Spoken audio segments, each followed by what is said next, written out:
from lows to highs just this year, you're talking a 8,000% gain. I certainly don't know if that's going to continue. What we're looking for and what the point of this particular algorithm is we're looking for pullbacks after a really strong move, after a really strong trend. And last week, this has moved from kind of $13 up to 23, so almost an 80% gain last week. And we were bidding for a pullback today. And we got that when it pulled back into about this 18.50 to $18 area. So full disclosure, I'm already in this. It has already triggered. Again, if you want to make sure you get these ahead of time, go to statsedgetrading.com or click the link somewhere around this video, and you can get access to that there.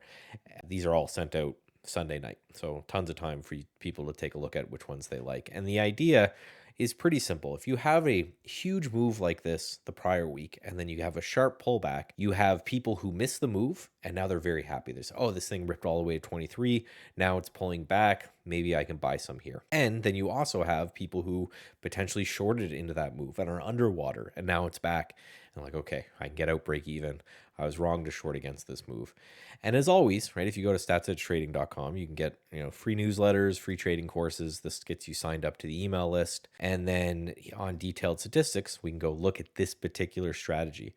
And this is this pullback strategy. So it's this orange line right here. You can see it's not always perfect. Nothing we do, I pretend to be amazing or perfect on. We're just exploiting very small edges that we can prove over this 25-year period, and we're just doing it over and over and over again. We know the entry, we know the stop loss, we know the profit target.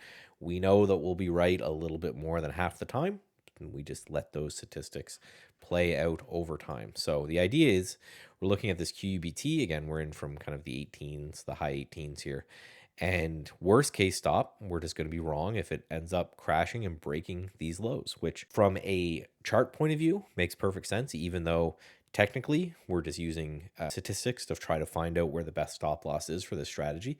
But this one lines up really well from the chart. Now, profit targets, we don't have them. And the reason that we don't have them is when you're playing something like this, there's no way of knowing what can happen on a crazy move like this. Would not surprise me to see this thing at $10 this week. It would not surprise me to see this thing at $30 this week. That's just how crazy these names are. So what we do, instead of picking out a price target, we pick out a time frame. So roughly a week to 2 weeks, it seems to be the best to hold these.